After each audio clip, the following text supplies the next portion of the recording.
जितेंद्रिय जित मद बने,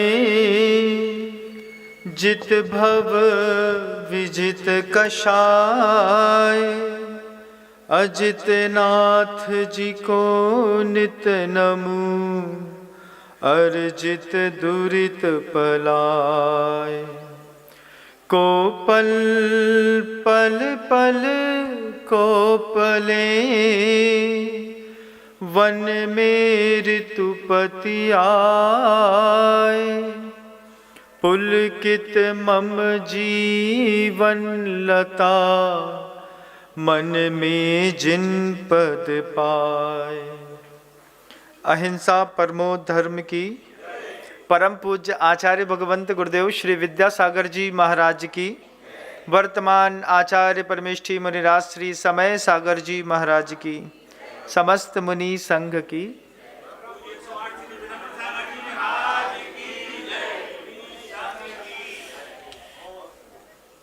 आगम ग्रंथों में आचार्य पूज्यपाद भगवंत ने एक कारिका लिखी हुई है। गुरुदेव कहते हैं, इतिस चिंतामणिर् दिव्यः इति पिण्याखंडकम, ध्यानेन चेदुभे लभ्ये क्वाद्रियांताम विवेकिनः।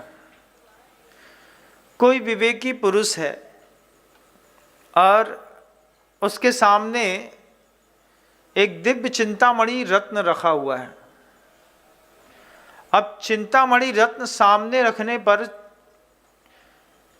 पिण्याखंडक मतलब खली के टुकड़े का ध्यान करेगा तो खली का टुकड़ा मिल जाएगा। और कोई दिव्य रत्न की कल्पना करेगा, सोचेगा, विचार करेगा तो वो भी उसको चिंतामणि रत्न के सामने सोचने पर मिल जाता है। जैसे कल्प वृक्ष होते हैं, ऐसे चिंतामणि रत्न भी होता है। अब आचार्य पूज्यपाद भगवंत ने ये बात कही है कि ध्यान के माध्यम से मिलता है, लेकिन आप कहते हैं कि ध्यान के माध्यम से आपको कुछ नहीं मिलता।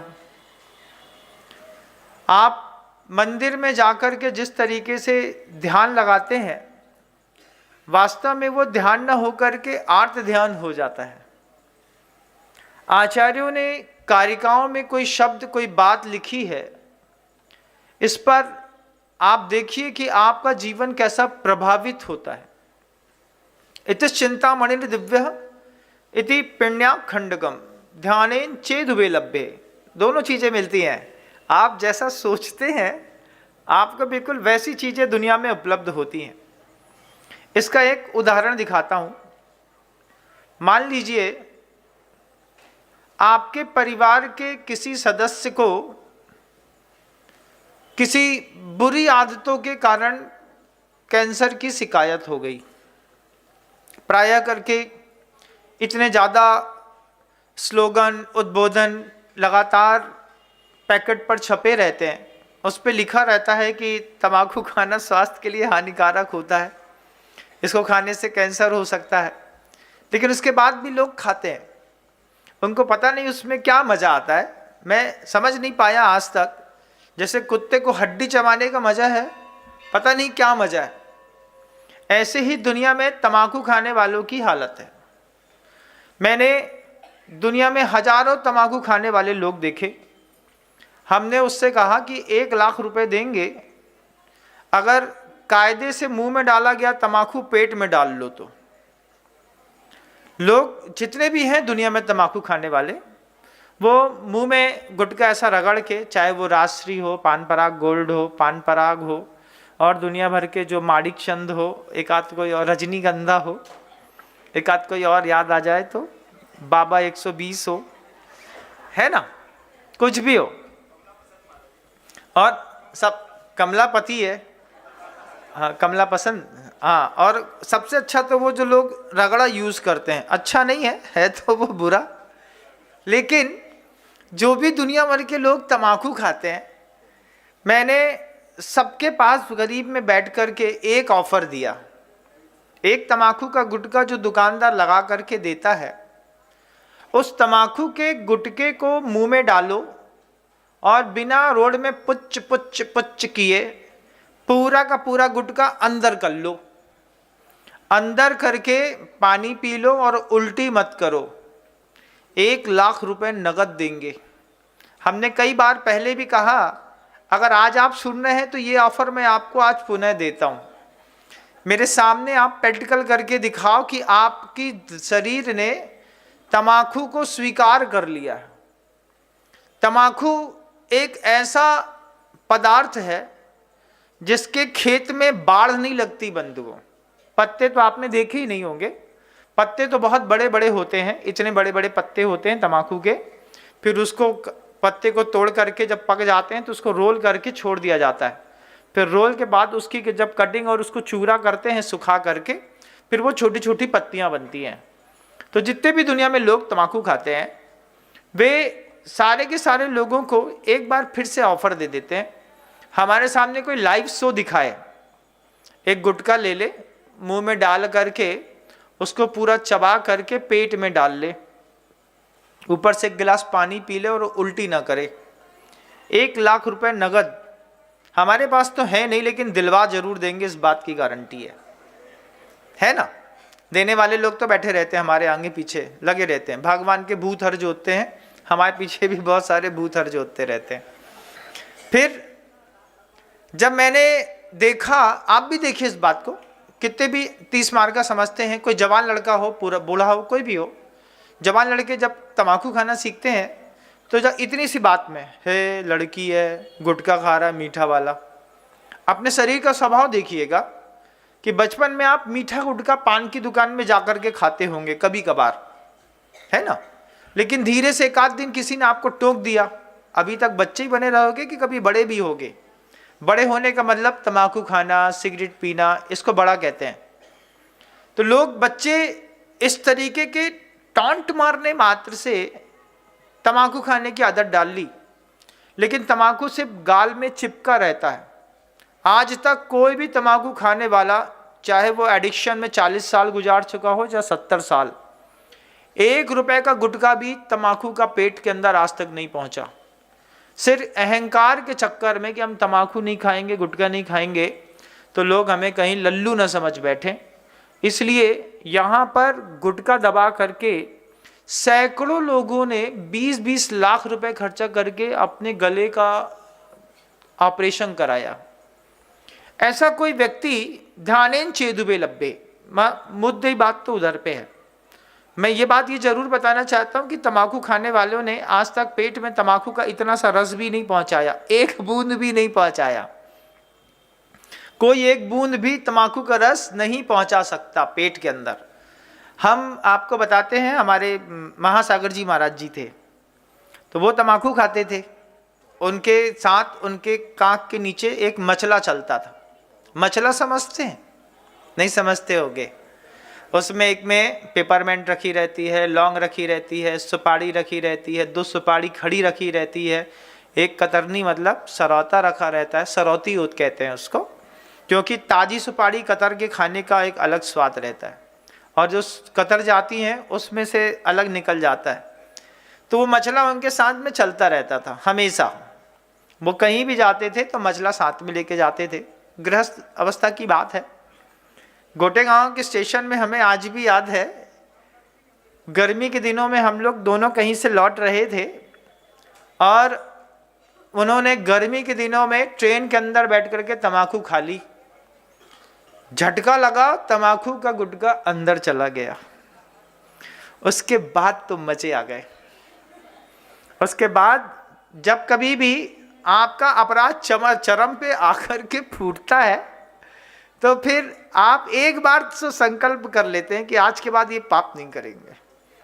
जब पसीना पसीना हो गए गर्मी में, तो पसीने पसीने होने के बाद उन्होंने संकल्प कर लिया कि आज के बाद तम्बाकू नहीं खाएंगे। हमने कहा बहुत अच्छी बात है, तो ये मसला उठा के फेंक दो। बोले अभी रखा रहने दो, उसमें पेपरमेंट रखी है। ठीक है। उसके बाद दूसरे दिन सुबह हुए नहीं कि फिर उसी तरीके का उपक्रम चालू हो गया। ये तो कृपा गुरुदेव की थी कि जिन लोगों से उम्मीद नहीं थी कि ये कभी पीछे उठा पाएंगे, तमंचे उठाने वाले जब पीछे उठा लें तो जय जयकार तो होती है। मैंने देखा, क्योंकि हमारे हाथ से हम लोग साथ में रहते थे तो हम तो जानते ही थे कि एक गन जो थी वो उनके पैंट में हमेशा फंसी रहती थी। जब उनके हाथ में पिछी आ गई और हम लोग अमरकंटक में जंगल से लौट रहे थे तो हमने उनसे कही थी ये बात कि महासागर जी सोचो, एक टाइम था इस मोहल्ले में तुम तमंचा लेके घूमते थे, आज पिछी लेके घूम रहे हैं। तो उन्होंने बड़े अच्छे से कहा ये सब गुरुदेव की कृपा है, अगर गुरु जी ना होते तो अभी भी जेब में कट्टे ही फंसो रहते और फालतू के पाप में ही लगे रहते।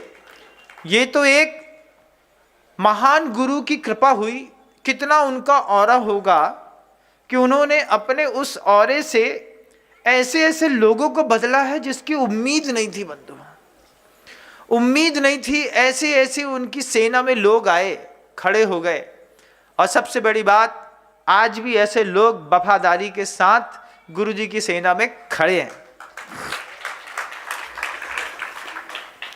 और वो बात मैं कह रहा हूं कि आप तमाकू मुंह में डाल सकते हैं, पेट में नहीं डाल सकते, निर्विवाद सत्य है और जीवन भर बना रहेगा। तमाकू के खेत में बाढ़ नहीं लगती।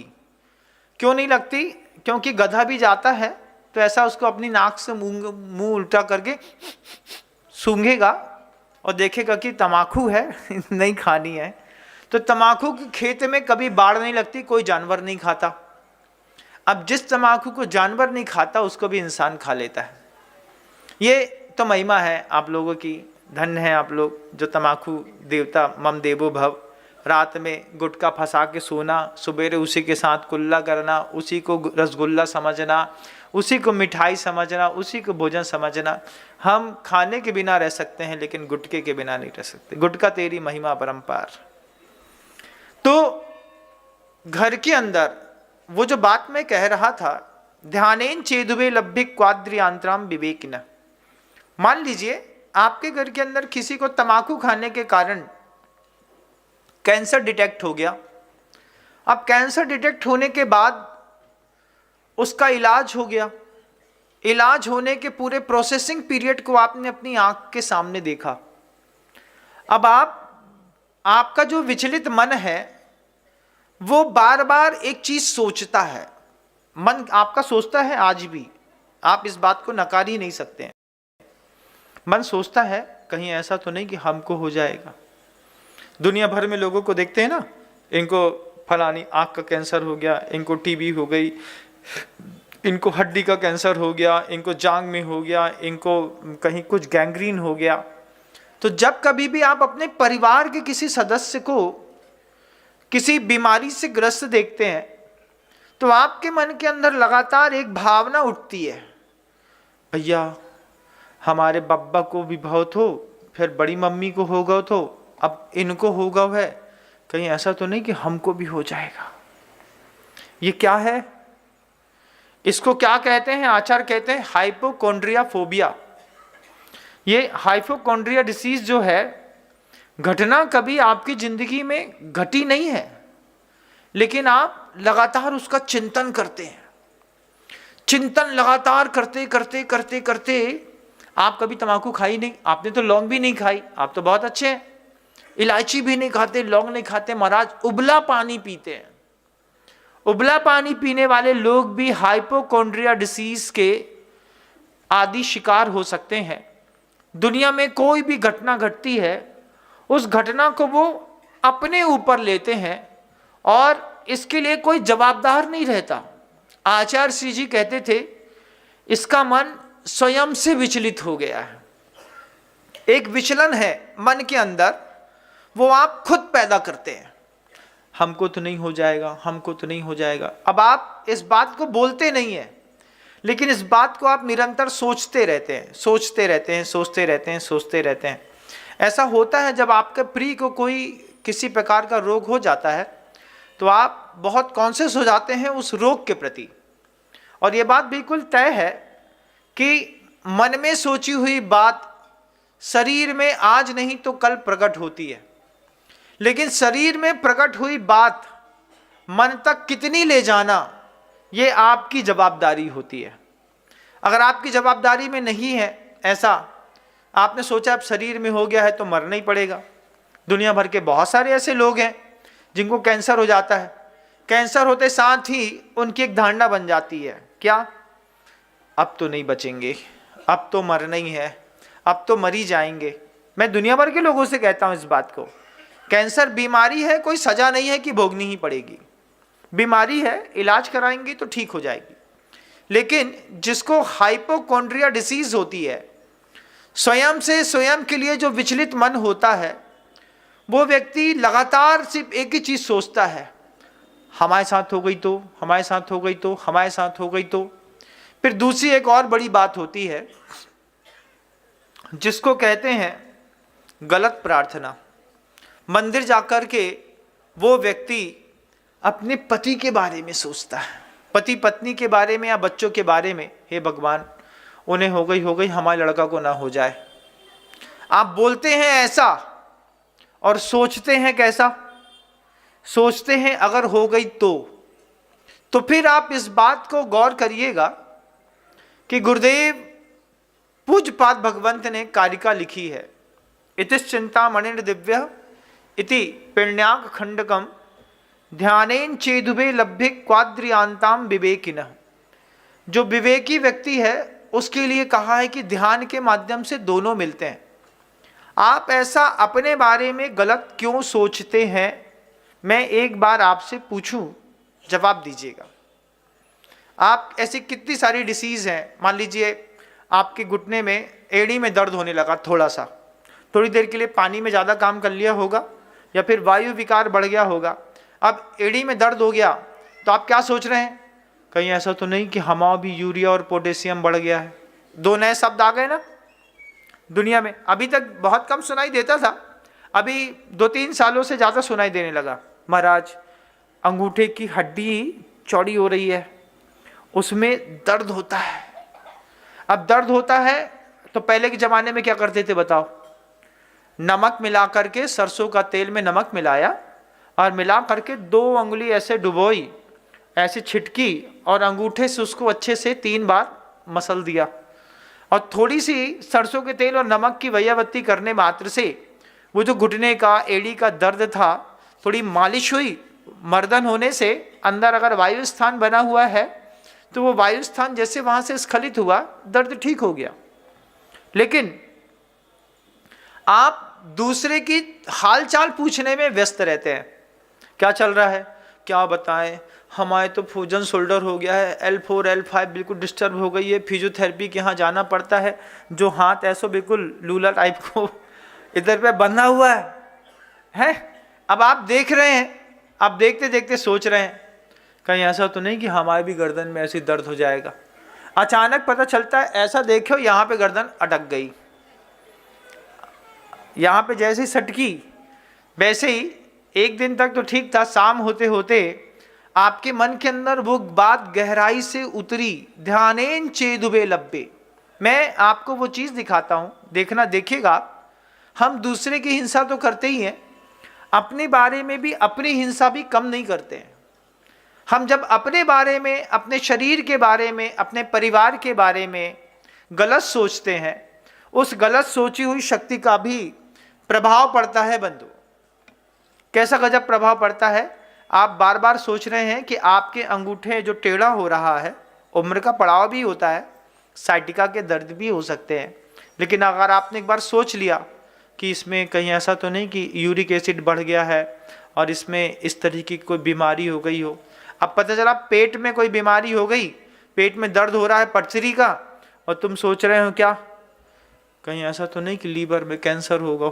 और सोच लो, और कुछ बुरा सोचते बनता हो तो और कुछ बुरा सोच लो, क्योंकि सोचने के तुमको पैसे नहीं लगते, लेकिन सोचने के परिणाम बाद में बाहर निकलते हैं। कैसे बाहर निकलते हैं? जब लगातार आप अपने बारे में अशुभ का चिंतन कर रहे होते हैं, उस वक्त अशुभ प्रकृतियों का निरंतर बंद भी होता रहता है। और ध्यान के माध्यम से मैं दुनिया भर के लोगों को इस बात को कहूँगा कि कम से कम अपने बारे में स्वस्थ विचार करने का प्रयास करिए। मेरी आंखें स्वस्थ हैं, जब हम चांद देख सकते हैं तो ऐसी कौन सी बात है जो नहीं देख सकते। मेरी आंखें स्वस्थ हैं। मुझे याद है कि जब मैं 19-20 साल का था तो 0.51 सिलेंड्रिकल 150 का एक चश्मा पहनता था 20 साल की उम्र में। गुरुजी ने पहली बार मेरा चश्मा देखा और ऐसे बोलते हैं हंस के, आप चश्मा पहनते हैं? हमने कहा आचार्य जी अभी इसमें सिलेंड्रिकल है तो उतारने से क्या होता है? आचार्य जी थोड़ा सा धुंधला धुंधला सा दिखता है। बोले थोड़ा धुंधला दिखता है कि ज़्यादा? थोड़ा दिखता है। फिर आचार्य जी बहुत अच्छे से हमसे कहते हैं, क्यों? अगर मान लीजिए आप चश्मा नहीं पहनेंगे तो क्या आपको चांद दिखाई नहीं देगा? हमने हंस के कहा चांद तो दिखाई देता है। फिर गुरुजी कहते हैं बहुत अच्छे से, अच्छा अगर बिना चश्मा पहने खड़े होकर के जमीन में चलती हुई चींटी दिखाई देती है? हमने कहा देती है। फिर गुरुजी बोलते हैं हाथ की रेखाएं खड़े होने के बाद दिखाई देती हैं? हमने ऐसा देखा बराबर दिखाई देती है। हाथ में अगर बाल और चींटी आएगी तो बिना चश्मा के देख सकते हो कि नहीं? हमने कहा आराम से दिखता है, इतना तो है, दूर का प्रॉब्लम होती, पास की नहीं है। आचार्य जी बोलते चश्मा उठा करके उस कुएं में डाल दो, आज के बाद चश्मा नहीं पहनना। हमने ऐसा देखा गुरुजी को, बोले वहां छोड़ क्या चश्मा? हम वहां पे चश्मा छोड़ के आए, उसके बाद हमने चश्मा नहीं पहना। फिर आचार्य भगवंत कहते थे हमेशा, जब अपना काम चल रहा है अपन क्यों नाक के ऊपर एक दाग लगाना चाहते हैं? एक चश्मा पहनते हैं ना तो नाक में ऐसे टी बन जाती है, फिर उसमें लगातार मॉइस्चराइजिंग क्रीम लगाओ, रात में एक और कुछ लगाओ, फिर उसमें शुद्धगी लगाओ, भारी नौटंकी है चश्मा पहनने की। उसके बाद आजकल तो फैशन है, बड़ी बड़ी कंपनियां आ गई हैं, कार्ड लेंस के आ गए हैं, और क्या लेंस कार्ड आ गया है, और भी आ गए हैं, बड़ी बड़ी कंपनियां आ गई हैं। कुछ नहीं है, आइए मैम, हेलो मैम, जी ma'am, yes ma'am, no ma'am, अंदर ले गए मशीन में धर दो, मशीन में धरो, उनने ऐसे दिखाओ। चेकिंग तो फ्री है, बिल्कुल फ्री है। आप फ्री में ही करेंगे तब तो आप 5,000 का चश्मा बेचेंगे। चेकिंग फ्री कर दी, यस मैम नो मैम कर दिया, 10 रुपया को एक पुट्ठा सामान धरवे को, वो भी वे लोग फ्री में नहीं दें, ओके भी बोल देते ma'am this is rules only 10 rupees. वो आदमी सोचे इतनी बड़ी दुकान बनाई, एक लिफाफा तक फ्री में नहीं मिलता, किराना दुकान वाले के यहाँ 4 मांगोगे तो दे देगा। मैं आप सबको बताना चाहता हूँ कि हमने जो एक अनावश्यक अतिरिक्त बोझ लाद के रखा है, इसके बिना भी आप जी सकते हैं।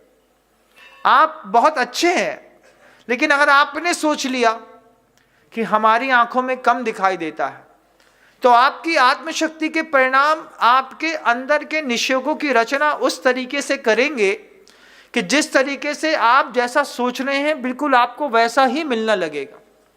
तीव्र कर्म का उदय आना अलग वस्तु है, लेकिन जब आपका बिल्कुल सामान्य शरीर है, अब 0.5 का चश्मा लगा करके कौन सा तीर मार लो, लेकिन अब वो अच्छो लगता है। जब दूर से लोग देखते हैं ना, बड़ा सभ्य चेहरा दिखाई देता है चश्मा लगा करके। मतलब पढ़ंतरा हुई है, कचू पढ़ंतरा नहीं है, रील्स के पढ़ंतरा हैं। रील्स देख देख करके आंखें फोड़ ली और फिर वहां पे जाकर के 5,000 का चश्मा लगा लिया। गुरुजी हमेशा कहते थे एक बूंद जो है, आप ताजे नींबू का एक वो जो स्टिक होती है जिससे आप दांत को खोदते हैं, साफ करते हैं, लकड़ी की, उस लकड़ी की स्टिक से एक नींबू के अंदर एक छेद कर दीजिए और ऐसी दबा करके एक बूंद नींबू जो है ना सीधा आंख में डाल दीजिए। रोज एक एक बूंद दोनों आंखों में डालना है।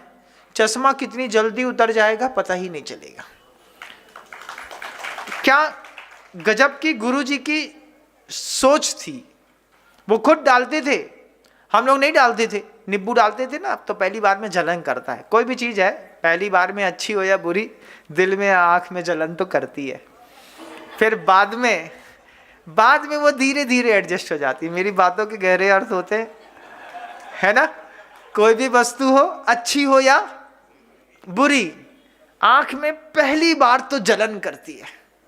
जब आप चमचमाती हुई कोई बढ़िया सी बुलेट देखते हैं, पहली बार तो जलन करती है, अच्छी है ना, जलन करती है। बुरी वस्तु भी पहली बार में तो जलन करती है, बाद में उसके साथ रहने की आदत धीरे से पड़ जाती है। बुरी वस्तु में गुटखा बुरी है, शराब बुरी है, पहली बार में तो जलन करती है, अरे पाप पड़ेगा, एक बार कर लो फिर कछु नहीं, अब पुण्य ही पुण्य पड़ने हैं। एक बार कर लिया फिर उसको भूल गए। अब अतिरिक्त ये जो बोझ चश्मे का डाला है, ये भी ध्यानेन चेदुबे लब्बे। आप अपने शरीर में ऐसे कितने रोग हैं जिसको आपने अपनी सोच से पैदा किया है। कैसी कैसी सोच है, तो आचार्य कहते हैं, मतलब आचार्य तो नहीं कहते, बहुत सारे रिसर्चर्स कहते हैं इस बात को, कि मान लीजिए लगातार प्रकृति है आदमी की लगातार उदास रहने की। कैसा, कितने अच्छा खाना खिला दो, अच्छा लीपा पोती करा दो, सब कर दो, चेहरा बिल्कुल कबूतर के जैसो। क्या हो गया, कुछ नहीं, अच्छे से तो बोलो, अच्छे से तो बोल रहे हैं, तो तुम्हें ऐसे ऐसे ऐसे उदास उदास से काहे को हो, उदास कहाँ है, हम तो ऐसे ही रहते हैं। अब ये जो उदासी लगातार जो बनी रहती है ना दिमाग में, मतलब तुमको हमेशा जिंदा रखने के लिए एक आदमी चाहिए जो तुम्हें हिलाए, बोले पिताजी हंसो, हंसबे गलाने पैदा भय। घर के अंदर ऐसे कितने चेहरे मिलेंगे 100% मनहूस हैं, गोरे साफ सुथरे पैसे वाले, लेकिन हंसते नहीं बनता। पिताजी हैं घर के अंदर आ गए हैं, टीवी देख रहे हैं, क्या चल रहा है भाई, बातें मत करो, अभी हम न्यूज़ देख रहे हैं। तो भैया इतना एटीट्यूड और इतना लाल लाल चेहरा देख करके तुम अपने ही घर की बैठक में बैठ करके किसको तकलीफ दे रहे हो, अपने आप को। जो लोग लगातार उदास रहते हैं, मतलब हाथी को देखना कभी आंख बंद करके, खुशी चाहिए हो तो हाथी को देखो, बंद आंखों से कल्पना करो, हाथी के गले में एक जंजीर लटकी हुई है कम से कम 28 किलो की, उसमें एक घंटी लटकती है छोटी सी, और उसका मालिक जो है ना वो दूर सो रहा है। अब वो हाथी है, लगा है, फिर ऐसा करेगा, फिर आगे आएगा, फिर पीछे जाएगा, फिर दोनों सूपा जैसे कान आगे पीछे करेगा, फिर पेड़ के सामने लगा है तो फिर पेड़ में अपना सिर रगड़ेगा। वो अपने आप में मस्त है, उसको स्तंभ रमण कहते हैं। वो एक पेड़ में एक ठूट में भी रमण करके खुश रहने की जिंदगी जीना जानता है। एक हाथी को, जब कभी भी आप उदास हैं बहुत ज्यादा, एक खड़े हुए हाथी की कल्पना करिए। एक हाथी है, हाथी के सामने पेड़ है, अब वो क्या करता है, बस बार बार पेड़ के पास जाएगा, पेड़ को धक्का देगा, फिर कान से ऐसे फड़फड़ाएगा, फिर ऐसा ऐसा करेगा। तुम हाथी से भी गए बीते हो गए। हाथी को प्रशस्त शुभ कहा गया है आगम ग्रंथों में, मतलब हाथी को देख करके जो भी कार्य होते हैं वो शुभ माने जाते हैं, इसलिए मांगलिक कार्यों में सबसे पहले गज लेकर के आते हैं। वो हमेशा प्रसन्न रहता है, कभी कभी उसके आंख में आंसू नहीं है। आंसू कब है, भूख के कारण नहीं आता, जब कभी उसको सूल चुभा देते हैं, तो जब चुभाने के कारण घाव हो जाता है, उसमें महावत सही समय पर उसको पैचअप ठीक नहीं करता है, तो फिर दर्द के कारण कभी करा दे तो करा दे, नहीं तो फुल टाइम खुश रहता है। लेकिन तुम्हारे घर में कितने लोग हैं ऐसे, सही बताओ। चेहरा घर के अंदर आदमी जाबे में डरत है, घर ही को आदमी घर में जाबे में डरत है, घर के अंदर घुसे नहीं कि सब बिल्कुल ऐसे ऐसे चेहरा वाले मिले, जी आ गए, जी आ गए, जी आ गए, जैसे 5-7 मेटल डिटेक्टर लगे हुए हैं। घर के अंदर घुसे, घुसते ही साथ सबसे पहले ताऊ निकले, हाँ क्यों रे, कहाँ से आया नवाब, एक मेटल डिटेक्टर। अंदर घुसे नहीं कि मम्मी दूसरा मेटल डिटेक्टर, अंदर घुसे नहीं कि सगी बहन तीसरा मेटल डिटेक्टर, और सूक्ष्म वाला कहाँ गई थी, सही बता, कहीं नहीं गए थे, दिमाग खराब मत करो, अभी मम्मी को समझाने दो पहले। अब वो मेटल डिटेक्टर हैं सब, कोई एक दूसरे के तीसरे के। घर इसको नहीं कहते, घर कहते हैं जहां पर एक दूसरे पर विश्वास के साथ आश्वस्तता रहती है इस बात की, जो लोग जहां पर नियुक्त हैं वे अपना काम बहुत खूबसूरती और सही तरीके से कर रहे हैं। इसको परिवार कहते हैं। संघ भी ऐसे ही होता है जहां पर एक दूसरे पर अति विश्वास रहता है कि जो भी हो रहा है सही हो रहा है। लेकिन आप जब गलत लगातार सोचते हैं अपने बारे में, तो जो लोग अंदर ही अंदर 24 घंटे उदास बने रहते हैं, अकेले भी बैठे रहेंगे तो लोग बोलते हैं भी कई बोल क्या करें, अकेले में हंसे, लोग पगला कहें। पगला नहीं कहेंगे, एक हंसी होती है और एक प्रसन्न वदन होता है। अकेले में भी बैठे हैं तो स्वस्थ हैं, अपने आप को फील गुड फैक्टर पे रख करके बैठे हैं। लेकिन आपने आपको फील गुड फैक्टर में रखने के लिए लगातार अगर मोबाइल चलाना पड़ता है, लगातार टीवी देखनी पड़ती है, लगातार मान लीजिए आपको फोन में बात करने पड़ते हैं, इसका मतलब है कि आगे चल करके आपके लंग्स में बहुत जल्दी प्रॉब्लम होने वाली है। छाती में लंग्स होते हैं ना, सांस लेते हैं, सांस कभी ली है? कितनी लेते हो? बस उतना ही महाराज जी, जितनी घुस जाए अपने आप निकल जाए अपने आप, इससे ज्यादा नहीं। क्यों? मेहनत नहीं होती, जबकि मेहनत करनी चाहिए। एक गहरी श्वास सुबह सुबह जितनी लोगे तो वो जो छाती में हवा घुसती है ना थोड़ी सी, जब तो छाती में घुसती नहीं है, अभी तक पेट तक जात है, तुम्हारे खाना में थोड़ी सी धक्का मारा थे और हवा चुपचाप वापस निकल जाते हैं। कौन मेहनत करे महाराज? अंदर बाहर तो अनुलोम विलोम करने के लिए नहीं, तुम लोग को अंदर बाहर जे वाली बड़ी अच्छी लगत है, पत्ते वाली अंदर बाहर तो कर लोगे, लेकिन नाक वाली अंदर बाहर नहीं करोगे। जबकि कहते हैं कि सुबह सुबह जो ठंडी हवा रहती है, वो शीतल हवा में नाइट्रोजन सबसे कम मात्रा में रहती है, ऑक्सीजन का लेवल हाई पर रहता है 83%। उस समय सुबह उठ करके छत में बैठ गए हल्के कपड़े पहन करके और 15 मिनट तक मात्र अनुलोम विलोम अच्छे से कर लिया, थोड़ा सा भस्त्रिका प्राणायाम कर लिया। ये दो चीजें आपके चेहरे का चमक, ग्लो भी बढ़ा देंगे, साथ ही साथ आपकी उदासी भी दूर कर देंगे। और लंग्स के अंतिम भाग तक जब हवा जाएगी तो आगे चल करके लंग्स का कोई प्रॉब्लम नहीं होगा। लेकिन आपको अपनी उदासी दूर करने के लिए लगातार स्नैपचैट, लगातार फेसबुक, लगातार आपको दूसरा और क्या होता है, इंस्टाग्राम, हाँ वो लाल पीली नीली हरी, पहले लूडो में खेलते थे हम लोग, हरी हराबे लाल जिताबे नीली पीली टक्कर खाबे, अब वो सब ऐप में आ गए हैं। लाल वाला ऐप अलग है, हरा वाला अलग है, पीला वाला अलग है, नीला वाला अलग है, इसी में घुसे रहते हैं ना, और उसी से अपने आप को संतुष्ट समझते हैं। तो समझना कि उदासी जीवन में बढ़ती चली जा रही है, आगे चल के लंग्स की दिक्कत होने वाली है। अगर गहराई पे इस बात को उतर गई तो लंग्स की दिक्कत 100% पक्की है, किसी भी दिन टीबी डिटेक्ट हो जाएगी और दूसरे दिन से 9 महीने का एक कोर्स शुरू हो जाएगा, 2 महीने का एक्स्ट्रा। फिर कुछ लोग होते हैं बहुत जिद्दी स्वभाव वाले, जिद्दी स्वभाव वाले बिल्कुल क्रूर जैसे रहते हैं। जो जिद्दी स्वभाव रहता है लेकिन अपनी जिद सामने प्रदर्शित नहीं कर पाते। देखिएगा, जिनके घुटनों में दर्द है वे सब जिद्दी स्वभाव के लोग हैं। अगर आप अपना जिद्दी स्वभाव छोड़ करके थोड़ा वात्सल्य को लेकर के लाने की कोशिश करेंगे और अपने बारे में अच्छा सोचेंगे, जिद्दी स्वभाव वालों की जिद कैसे दूर हो सकती है? कोई पूछो, महाराज जी कैसे दूर होगे? जिद्दी स्वभाव तो है। आप दुनिया में अपने लिए तो सत्यनिष्ठ बनिए, दूसरे से कुछ भी झूठ बोलिए तो कोई बात नहीं है, लेकिन अपने लिए तो सच बोलिए।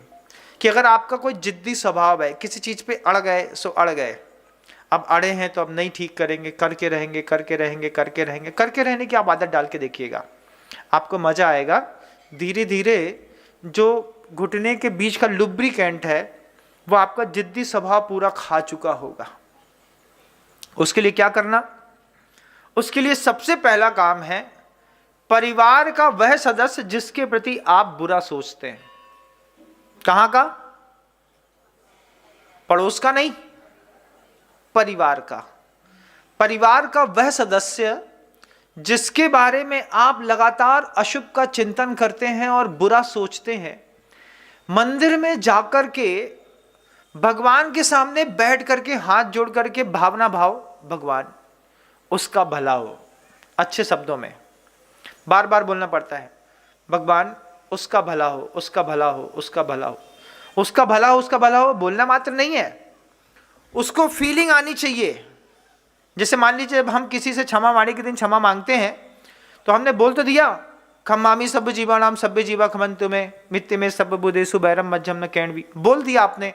लेकिन आप जब क्षमा मांगते हैं सामने वाले को फीलिंग कैसी आती है? सामने वाले को क्या बोल रहे हैं? जी आ गए, एक कार्ड भेज दे हैं, एक फोन कर दे, भैया कछु गलती हो गई हो तो क्षमा कर दइयो। उनमें भी इतनी तेज क्षमा मांगी जा रही है कि क्षमा भी तमाचा जैसो लग रही है। लेकिन उसके बाद भी आदमी क्या बोलता है, अरे हो कम से कम बड़े ताऊ को फोन तो आ गो तो क्षमा माड़ी को, कार्ड आ गो, फोन आ गो, बड़ी बात हो गई। इसको क्षमा माड़ी नहीं कहते। क्षमा माड़ी कहते हैं जब आप किसी से क्षमा मांगते हैं तो आपको ये तय करना होगा कि मेरे शब्दों, मेरी टोन, मेरी आवाज, मेरे आंसू को देख करके सामने वाले को फीलिंग कैसी हो रही है। अगर वो फीलिंग तक उतर गया, जैसा आप देना चाहते थे वैसा उसने ले लिया, तो फिर क्षमा वाणी पक्की है। लेकिन अगर आपने सिर्फ शाब्दिक क्षमा मांगी है तो निश्चित मानिएगा ये उपक्रम अभी एक बार आपको और करना पड़ेगा। जब आपका जो जिद्दी स्वभाव है, उस जिद्दी स्वभाव के चलते जब आप लगातार अपने घरों में किसी व्यक्ति से अड़ जाते हैं और जिद पे भिड़ जाते हैं, अब तो हम देख के रहेंगे, करके रहेंगे, कर लो तुम्हें जो करना है। लेकिन ये बात तय मानना कि तुम्हारे ना घुटने बचने वाले हैं, न तुम्हारे L4 L5 बचने वाली है। ये जिद्दी लोग, बाहर के लोगों को छोड़ दीजिए, अभी तो सिर्फ इतना नियम ले लीजिए कि घर के अंदर जिस व्यक्ति से हमारी बहुत ठसी में रहती है, बात करने के लिए नहीं बोल रहे, मंदिर में जाकर के उसके बारे में अच्छा सोचने के लिए बोल रहे। इसमें तुम्हारा कोई अपमान नहीं होगा। लेकिन लगातार जब प्रभु से प्रार्थना करोगे, भगवान उसको अच्छा मिलना चाहिए, बहुत मेहनत करते हैं वो, अच्छा मिलना चाहिए। जब आप लगातार ऐसा बोलेंगे ना तो आप अनुभूत करेंगे कि डॉक्टर ने कहा था कि ये दोनों घुटने बिना ऑपरेशन के ठीक नहीं होने वाले। सिर्फ 3 महीने का 90 दिन का ऐसा कोर्स करने पर आप घुटने के ऑपरेशन से भी बच जाएंगे। आपको बहुत अच्छा फील होगा। ध्यानेन चेदुबे लब्बे क्वाद्रियांताम विवेकिना, आचार्य पूजपा स्वामी और बहुत बड़े वैदिक शास्त्र के निर्माता भी थे। पूजपाद भगवंत ने वैद्य का इतना बड़ा शास्त्र लिखा है, कल्याण कार्यक्रम, वो 2 है। एक मतलब कल्याण कारक उग्रदित आचार्य महाराज जी का है, और दूसरा जो है सर्वार सिद्धि के ऊपर में जब आप प्रस्तावना देखते हैं, उस प्रस्तावना में पूजपाद भगवंत ने अपने पूरे वैदिक शास्त्र को, इसको बहुत अच्छे तरीके से लिखा हुआ है, देखने की जरूरत है। और वे पूजपाद भगवंत कहते हैं कि तुम नैसर्गिक चिकित्सा में उतरने की कोशिश करो। अभी हम नैसर्गिक चिकित्सा में नहीं आते, अभी हम नेचुरोपैथी, प्राकृतिक चिकित्सा अलग होती है, आयुर्वेद अलग होता है, एलोपैथी अलग होती है, एक नैसर्गिक चिकित्सा होती है।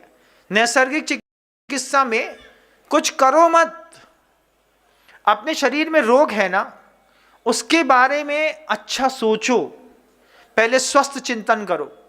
घर के अंदर कभी देखिएगा आपको बहुत ज़्यादा कफ हो गया है, सर्दी खांसी हो गई है, आप 3 दिन से 4 दिन से 5 दिन से खो कर रहे हैं, नाक बहाए जा रहे हैं, बिल्कुल बढ़िया जमी हुई क्रीमी मलाई नाक से बाहर निकल रही है, आप करे जा रहे हैं, छींके जा रहे हैं, जहां देखो वहां बिखराते हैं गली गली। लेकिन आप गोली भी खा लीजिए, गोली खाने के बाद भी डॉक्टर आपसे पूछेगा अब कैसा लग रहा है। डॉक्टर दवाई दे सकता है, उसको ठीक करना आपके हाथ में है। फिर अंदर से एक आवाज आती है, 3 दिन से पहले तो ठीक नहीं होने वाला, एक आवाज आती है ना। जैसे वो आवाज जो आती है ना कि 3 दिन से पहले ठीक नहीं होने वाला, एक्चुअल डॉक्टर वो है जो आपके खुद के सबकॉन्शियस माइंड ने इस बात को कहा है कि ये रोग जो तुम्हें आया है ये 3 दिन बाद ठीक होगा। अब तुम गोली चाहे 3 बार खा लो चाहे 4 बार, वो रोग तो 3 दिन बाद इसलिए ठीक होगा क्योंकि आपने अपने आप से सेल्फ कमिटमेंट किया है, ये 3 दिन बाद ठीक होगा, फिर 3 दिन लगेंगे। तो ये चीज नैसर्गिक चिकित्सा में आती है। और यही बात वो होती है जब मान लीजिए उस दर्द से कोई बड़ा दर्द मिल जाए, सर्दी खांसी बुखार सब हो रहा था, अचानक पता चला कि पापा जी का एक्सीडेंट हो गया। कहाँ? इतने से 14 किलोमीटर दूर। अब 14 किलोमीटर दूर जैसे आपने सोचा, दिमाग आपका पूरा डाइवर्ट हो गया। अभी तक आपकी उपयोग की शक्ति आपकी सर्दी खांसी बुखार में थी, उपयोग की धारा बदली, उपयोग आपका बदला। आप देखेंगे कि 18 किलोमीटर दूर जाने तक में एक बूंद भी आपकी नाक नहीं टपकी, वहां जाकर के आपको खांसी नहीं आई। क्यों? उपयोग बदल गया। ध्यान में अभी तक हमारी बीमारी दिख रही थी, अब ध्यान में बीमारी से बड़ी कोई वस्तु दिखने लगी, दूसरे की परेशानी। और जैसे ही उपयोग उस तरफ गया, ये रोग आपके बिना बोले ही ठीक हो गया। फिर थोड़ी देर बाद जब घंटे 2 घंटे 5 घंटे बाद आपको याद आता है तो बोले क्यों, ठीक है? हाँ ठीक तो है, थोड़ी सी खराश है, कल शाम तक, कल सुबह तक ठीक हो जाएगी। और जैसे ही आपने अपने आप से कहा कल सुबह तक ठीक हो जाएगी, तो वो ठीक हो जाएगी। अब आप लोगों के सामने दुनिया में 3 विकल्प आते हैं, या तो आप प्राकृतिक चिकित्सा कराइए, एलोपैथी की चिकित्सा कराइए, आयुर्वेद की कराइए। 3 चिकित्सा शास्त्र तो हैं। चौथा चिकित्सा शास्त्र गुरुदेव के शब्दों का है कि आप नैसर्गिक चिकित्सा करिए। नैसर्गिक चिकित्सा कैसे होती है? मैं घर में देखता था, घर में मान लो बुखार आ गया तो जैसे ही हाथ गर्म हुआ, घर में थर्मामीटर रखा रहता था, मुंह में डाला, देखा 99 है, वापस थर्मामीटर रखा, पापा के पास चले गए, हमें बुखार आ गई है। भी दुकान में काम करते, चुप रहो, चलो घर, 2 दिन बाद ठीक हो जाएगी अपने आप। हमने कहा अपने आप कैसे ठीक हो जाएगी भाई, बुखार आई है, इसका गोली खानी पड़ती है, इसको गोली खा के ठीक होता है। 2 दिन बाद ठीक हो जाएगा, घर चलो, कोई दवाई नहीं। घर में जाए तो सोते हुए मिले, 2 दिन तक वास्तव में बुखार रहा, तीसरे दिन स्वयं के अनकॉन्शियस माइंड ने, सबकॉन्शियस माइंड ने स्वयं ठीक किया, 2 दिन बाद ठीक हो जाएंगे। बड़ों को पता रहती ये बात, आप भी बड़े हो गए हैं, लेकिन अब आपको ये पता नहीं है बात कि इतिश चिंता मनिर दिव्य इति पुण्याग खंडकम ध्यानेन चेदुबे लभ्ये क्वाद्रियांताम विवेकना। उसी वक्त अच्छा सोचने पर अच्छा मिल सकता है, उसी वक्त गलत सोचने पर हम गलत प्राप्त कर सकते हैं। दिक्कत बस इस बात की है कि हम अपने साथ गलत क्यों सोचते हैं। मैं आपको आपके परिवार के बारे में नहीं बोल रहा हूं, मैं आपसे कह रहा हूं आप अपने शरीर के बारे में गलत क्यों सोचते हैं। आप सोचते हैं कि मान लीजिए आपके चेहरे पर सांवला कलर है, पिंपल्स हो गया, तो आप अपने बारे में गलत क्यों सोचते हैं। नेमिनाथ भगवान भी ऐसे ही थे, सांवलिया और भी थे ना, वो भी ऐसे ही थे। तो जब बड़े बड़े तीर्थंकरों की भी नाम कर्म की प्रकृतियां उदय में आई और उनको भी उसको झेलना पड़ा, हमारी भी नाम कर्म की प्रकृति है, जो है तो है। ऐसा भी सोचेंगे तो भी बहुत अच्छे से जी सकते हैं। लेकिन जब हम लगातार अपने बारे में गलत सोचते हैं, गलत देखते हैं, मैं हमेशा कहता हूं जब कभी भी आईना देखो ना, तो आईने में पहले 1 बूंद तेल लेकर के ऐसा हाथ में रगड़ के एक बार आईने में पोंछ दो, एक बार थोड़ा सा तेल आईने में साफ कर लो, उसके बाद चेहरा देखो, तो फिर आईना अच्छा चेहरा दिखाता है। लेकिन बिल्कुल साफ कर लो। कैसे साफ करते हैं? वो जो चश्मा साफ करने का लिक्विड आता है ना, उससे कई लोग कॉलिन से तो करते ही हैं, कॉलिन से नहीं करते, चौक से करते हैं, हमको बता रहे। तो वो आईना जब भी घर के अंदर जो कांच साफ किए जाते हैं वो चौक से किए जाते हैं। पहले चौक लगाई जाती है गंदे स्थान पे, फिर चौक लगाने के बाद जो है उसको पेपर लिया जाता है, फिर साफ पेपर से उसको जितना रगड़ते हैं तो आईना साफ हो जाता है, उसकी खासियत रहती है। लेकिन हम आपसे दूसरी बात कह रहे हैं, हम तो आपसे ये कह रहे हैं कि जो आईना है ना, जब आप देखते हैं तो उसमें आधा बूंद तेल का 1 हाथ लगा दो, थोड़ा सा ब्लर हो जाएगा, फिर आप बहुत अच्छे दिखेंगे। बहुत ज़्यादा साफ आईना नहीं देखना चाहिए। बहुत साफ आईना देखने पर आपके अंदर का वो जो उदासी है वो खुद ही को चेहरा देख कर कह जाएगी, बोले भगवान कैसी नाक बनाई है, इधर से ऐसी उठी है, अभी को नीची करें। फिर छोटी छोटी चीज़ें दिखती हैं, आँख कैसी अंदर घुस गई हैं, जैसे चुड़ैल की डुकरिया टाइप की होती हैं। अब उसके लिए क्या करें?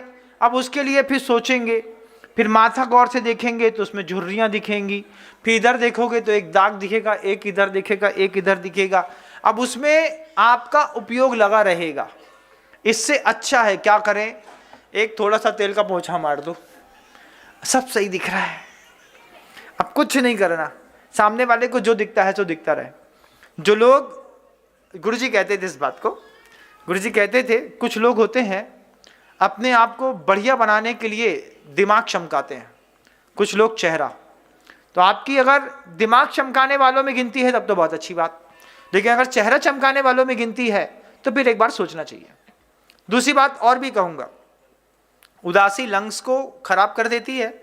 आपका जिद्दीपना जो होता है वो आपके घुटने के दर्द को खराब, मतलब घुटने का दर्द कर लेता है। फिर एक कंट्रोल फ्री लाइफ स्टाइल और होती है। घर का व्यक्ति घर के प्रत्येक व्यक्ति को कंट्रोल करना चाहता है लगातार। वे हमारी बात नहीं माने, कैसे कैसे नहीं माने, हम देख ले हैं वो को। तो वो आदमी घर के अंदर जो है ना गुंडागर्दी पे उतारू होता है। कैसे गुंडागर्दी करेगा? घर के अंदर सब कोई बैठे रहे होंगे, जानते हैं पत्नी को सबके सामने तो तेज बोल सकते हैं, कमरे में भले नहीं तेज बोल पाए, कमरे में सबके सामने तो तेज बोल सकते हैं। तो बस लगा वहां पे चिल्लाने और शुरू होने में। तो कुछ लोग ऐसे होते हैं जिनकी आदत होती है वो पूरे के पूरे घर के प्रत्येक पर्सन को कंट्रोल करना चाहते हैं। और कई बार ये फोबिया छोटे में आ जाता है। मतलब मान लीजिए 4 भैया हैं, अब 4 भैया में से तीसरे नंबर का कोई भैया निकल गया, चौथे नंबर का भैया निकल गया, बड़े सीधे निकल गए, मंझले सीधे निकल गए, संजले सीधे निकल गए, छोटा एड़ा निकल गया। अब वो जो एड़ा है वो क्या बोलता है, हम सबको कंट्रोल करेंगे। और जैसे भी कंट्रोल करने की कोशिश करते हैं और जब लोग कंट्रोल में नहीं आते हैं, तो जब आप लगातार अपने घर को एक एक सदस्य को कंट्रोल करने की कोशिश करेंगे और आप बच्चे आपके कंट्रोल में नहीं आएंगे, क्योंकि हर जनरेशन आपकी जैसी सोचती नहीं है। कुछ लोगों को आपकी आंख से डर लगता है, कुछ लोगों को आपकी आंखें गटरा लगती है मैंने जो कछु नहीं है, जब गोल गोल चना जैसे दिखाएंगे थोड़ी देर में निकल देंगे। जब कोई आपको भटा के भाव नहीं पूछता घर के अंदर, तब आपको कैसा लगता है, इसको हमारे गुस्से का फर्क ही नहीं पड़ता है। ऐसे लोगों को थायराइड बढ़ता चला जाता है। ऐसे लोगों को थायराइड जितना बढ़ेगा, और थायराइड के साथ साथ ही पेट की दिक्कतें भी ऐसे लोगों को बढ़ती हैं जो लगातार कंट्रोल करने के लिए लगे रहते हैं। फिर गुरुजी वही बात कहते हैं, ध्यानेन चेदुबे लब्बे। ध्यान के माध्यम से आप जितना अच्छा अपनी जिंदगी का कर सकते हैं करने का प्रयास करिए। अपने बारे में अच्छा सोचिए। किसी और की बात ही नहीं कर रहा हूं मैं आज, ना मैं भगवान की बात कर रहा हूं, ना मैं आपके परिवार के दूसरे सदस्य की बात कर रहा हूं, ना मैं पड़ोसी की बात कर रहा हूं, ना समाज की बात कर रहा हूं, ना अपनों की बात कर रहा हूं। मैं बस आपसे इस बात की बात कर रहा हूं कि आप कृपा करके अपने बारे में अच्छा सोचिए, क्योंकि आपकी जिन शासन को बहुत जरूरत है। आप रहेंगे तो धर्म रहेगा, आप रहेंगे तो महावीर जयंतियां रहेंगी, पर्युषण पर्व रहेंगे, मुनिराज के पड़गाहन के पावन पवित्र दृश्य रहेंगे, आप रहेंगे तो संबित शिखर जी रहेगा, आप रहेंगे तो गिरनार जी रहेगा, आप रहेंगे तो जिन शासन के साधु रहेंगे, आप रहेंगे तो ये बड़े बड़े जिनालय रहेंगे, आप रहेंगे तो क्या नहीं रहेगा। और आप भी चले गए तो आप चले गए इस तरीके के गलत विचारों के साथ आर्त ध्यान करते हुए, एक दिन पर्याय छोड़ दी, जीव तो मरता नहीं, अगली पर्याय में फिर नया धंधा शुरू करेंगे, फिर अगली पर्याय में कुछ नया संग्रह की भाग दौड़ चलती रहेगी। उससे अच्छा है जिनकुल मिला है। इस जिनकुल में संवर और निर्जरा 2 बहुत महान शब्द है। इन 2 शब्दों में जीने की कोशिश तो करके देखिए ना, कि मुझे दिन में 1 घंटा निर्जरा स्थान बनाना है, सिर्फ 1 घंटा, ज्यादा नहीं। 1 घंटा निर्जरा स्थान कैसे बनाना है, तो आप उसमें माला फेर सकते हैं, आप उसमें स्तोत्र पाठ कर सकते हैं, आप 1 घंटे के निर्जरा स्थान में आप जाकर के प्रभु जी के मंदिर में जाकर के पूजा कर सकते हैं, आप उस समय ध्यान कर सकते हैं, सामायिक कर सकते हैं, आप उस समय कुछ और अच्छा सोच सकते हैं, कुछ अच्छा पढ़ सकते हैं। 1 घंटे का निर्जरा स्थान, 1 घंटे का संवर, ऐसा भी कल्पना करके अगर जिंदगी को थोड़ा और व्यवस्थित तरीके से डिवाइड किया, आपको लगेगा कि गृहस्थी भी कम लाजवाब नहीं है। उसकी भी खूबसूरती बहुत अच्छी है, लेकिन उसकी खूबसूरती बदसूरती में तब बदलती है जब घर के अंदर हर चीज रहती है लेकिन धर्म नहीं रहता। आचार्य श्री जी ने एक बहुत अच्छी बात कही थी। गुरुदेव कहते थे कि टीवी में जितने भी दृश्य दिखाई देते हैं, उस दृश्य को देख करके आपके मन के अंदर सच्चे भाव पैदा होते हैं। दृश्य झूठा, भाव सच्चा, कंट्रोवर्सी है। टीवी में जितना भी दिखाया जाता है सब झूठ दिखाया जाता है। ऐड में जितना दिखाया जाता है सब सही दिखाया जाता है, झूठ दिखाया जाता है। जो ऐड में पिज्जा होता है ना तुम्हारा, उसमें लाल कलर पोत देते हैं। टमाटर भी दिखाते हैं ना ऐड में, उसमें भी लाल कलर पोत करके दिखाते हैं। रियलिटी देखिएगा। तो गुरुजी कहते थे स्क्रीन पर जितना भी झूठा दिखाया जाता है, आदमी उसको सच्चा समझ करके सच्चे भाव पैदा करता है, और सच्चे भाव का परिणाम होता है कि जैसे सच्चे भाव पैदा करेंगे वैसी आपकी गति होने वाली है। और दुनिया में जितना भी सच दिखाया जाता है, रियलिटी की दुनिया तो बस यही है जो हम और आप सामने बैठ करके देख रहे हैं। ऑनलाइन वालों को भी हो सकता है स्क्रीन थोड़ा बहुत मैनिपुलेट करके दिखाएगी, लेकिन ऑफलाइन स्क्रीन वाले एक दूसरे का यथार्थ देखते हैं। अब यथार्थ देखिए कि संसार में मृत्यु होती है, यथार्थ देखिए कि मृत्यु के बाद घर में झगड़े होते हैं, यथार्थ देखिए तेरे के पहले बंटवारे हो चुके होते हैं, यथार्थ देखिए घर में विवाद होता है, यथार्थ देखिए कसाई का खेल हम घर के अंदर खेलते हैं। कितना यथार्थ है। इस यथार्थ को देख करके अगर जीने का प्रयास किया तो निश्चित रूप से सच्चे भाव जब पैदा होंगे तो गति भी होगी, अच्छी होगी। साधु यथार्थ देखता है, विजन। तुम क्या देखते हो? महाराज हमको कोई मिटा नहीं सकता। साधु क्या देखता है? दद्दा 3 साल की उम्र बची है, धीरे से सटक लोगे, तुम्हारे लड़के की हरकतें खराब हैं, ये पूरा का पैसा MCX में चला जाएगा। साधु को आपका यथार्थ दिखता है तो साधु आपसे कहता है वक्त रहते संभल जाओ, लेकिन आपको संभालने वाला तो गूगल बाबा है, आपको संभालने वाला तो वो डॉक्टर है। वो डॉक्टर भी कितना अच्छा है, महान है वो, आपको कितनी अच्छी उम्मीद में रखता है वेंटिलेटर पे। जैसे ही वेंटिलेटर में लग जाए ना, घर की कोई भी बॉडी, किसी भी इंसान की बॉडी वेंटिलेटर में 1.5 दिन रह ली, समझ ला 90% तो काम खत्म है। कई बार 95%, कई बार 100% काम खत्म है। वेंटिलेटर दिखा रहे हैं, लुपलुपा रही है, रोज के 1 लाख रुपए दो। जिस दिन डॉक्टर को लगेगा पैसा नहीं बचा इसके घर में, उसी दिन कहेगा ही इज नो मोर। 4 शब्द कहेगा, आप अपनी बॉडी उठाओ, लेकर के वापस चले आओ। यथार्थ में जीना सीखिए। और सबसे अच्छी सौंदर्य की बात यह होगी कि आप अपने साथ सही संवाद स्थापित करें, अपने शरीर को और अच्छा स्वस्थ रखें। शब्दों को विराम दूंगा। गुरुदेव श्री विद्यासागर जी महाराज जी की जय।